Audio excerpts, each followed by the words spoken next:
Hello दोस्तों, स्वागत है आपका हमारे चैनल बीटीपी मोटिवेशनल पर। तो दोस्तों, आपने भी कभी ना कभी ये जरूर महसूस किया होगा कि आखिर अच्छे लोगों के साथ ही हमेशा बुरा क्यों होता है।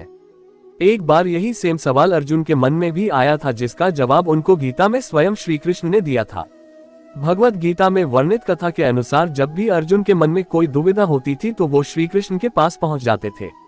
एक बार की बात है, अर्जुन भगवान श्री कृष्ण के समीप आकर कहा कि वो दुविधा में है और इसका जवाब वो श्री कृष्ण से चाहते हैं। श्री कृष्ण ने पूछा कि क्या सवाल है।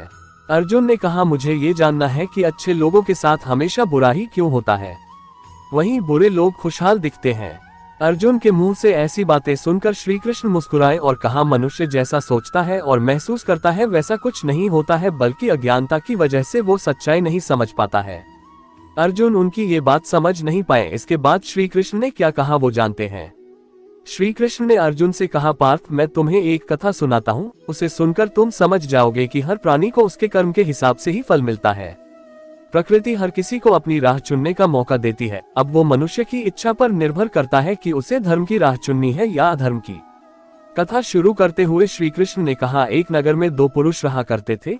एक पुरुष व्यापारी था जिसके जीवन में धर्म की बहुत महत्ता थी। वो पूजा पाठ में यकीन रखता था। वो हर रोज मंदिर जाता था और दान धर्म भी करता था और हर रोज भगवान की पूजा करता था। वहीं दूसरा पुरुष बिल्कुल विपरीत था। वो हर रोज मंदिर तो जाता था लेकिन पूजा करने नहीं, बल्कि मंदिर के बाहर से जूते चप्पल चुराने। उसे दान और धर्म से कोई लेना देना नहीं था। समय बीतता गया और एक दिन बहुत जोर की बारिश हो रही थी। इस वजह से मंदिर में पुजारी के अलावा कोई नहीं था। ये बात जब दूसरे पुरुष को पता चली तो उसने कहा कि ये सही मौका है मंदिर का धन चुराने का। पंडित से नजर बचाकर उसने मंदिर का सारा धन चुरा लिया। उसी समय धर्म कर्म में विश्वास रखने वाला व्यक्ति भी मंदिर पहुंचा। दुर्भाग्य से मंदिर के पुजारी ने उसे ही चोर समझ लिया और चिल्लाने लगे। वहां लोग एकत्र हो गए और उसे बहुत मारा। किसी तरह वो बचते बचाते वहां से निकला तो दुर्भाग्य ने उसका साथ वहां भी नहीं छोड़ा। मंदिर के बाहर वो एक गाड़ी से टकरा गया और घायल हो गया। फिर वो व्यापारी लंगड़ाते हुए घर जाने लगा तो रास्ते में उसकी मुलाकात उस पुरुष से हुई जिसने मंदिर से धन चुराया था। उसने कहा, आज तो मेरी किस्मत चमक गई, एक साथ इतना सारा धन मिल गया। ये सब देखकर उसे बहुत बुरा लगा और उसने अपने घर से भगवान की सारी तस्वीरें निकाल दी। कुछ सालों बाद दोनों की पुरुषों की मृत्यु हो गई। मरने के बाद जब दोनों यमराज की सभा में पहुंचे और भले पुरुष ने दूसरे व्यक्ति को देखा तो उसे बहुत गुस्सा आया। उसने क्रोधित होकर यमराज से पूछ ही लिया, मैं तो हमेशा अच्छे कर्म करता था, दान में विश्वास रखता था, उसके बदले जीवन भर मुझे अपमान और दर्द ही मिला और इस व्यक्ति को नोटों से भरी पोटली। आखिर ऐसा भेदभाव क्यों? इस पर यमराज ने कहा, पुत्र, तुम गलत समझ रहे हो।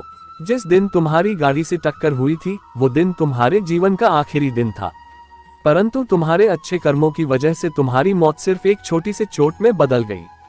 तुम इस दुष्ट व्यक्ति के बारे में जानना चाहते हो। दरअसल इसके भाग्य में राजयोग था, मगर इसके कुकर्मों और अधर्म की वजह से वो सिर्फ एक छोटी सी धन की पोटली में बदल गई। कथा सुनाने के बाद श्री कृष्ण अर्जुन से कहते हैं, पार्थ, क्या अब तुम्हें तुम्हारे सवाल का जवाब मिल गया? ऐसा सोचना कि भगवान तुम्हारे कर्मों को नजरअंदाज कर रहे हैं, ये बिल्कुल भी सत्य नहीं है। भगवान हमें कब क्या किस रूप में दे रहा है मनुष्य को समझ में नहीं आता है, मगर आप अच्छे कर्म करते रहें तो भगवान की कृपा हमेशा बनी रहती है। इसलिए अपने अच्छे कर्मों को बदलना नहीं चाहिए, क्योंकि उसका फल हमें इसी जीवन में मिलता है। इसलिए मनुष्य का फर्ज है कि वो हमेशा अच्छे कर्म करते रहें, क्योंकि श्री कृष्ण ने गीता में भी बताया है कि किसी के द्वारा किया गया कर्म बेकार नहीं जाता है, चाहे वो अच्छा हो या बुरा। उम्मीद करता हूँ आपको ये वीडियो बहुत पसंद आया होगा। ऐसी ही वीडियोस देखने के लिए हमारे चैनल को सब्सक्राइब करें। कमेंट में जय श्री कृष्ण लिखना बिल्कुल न भूले। धन्यवाद।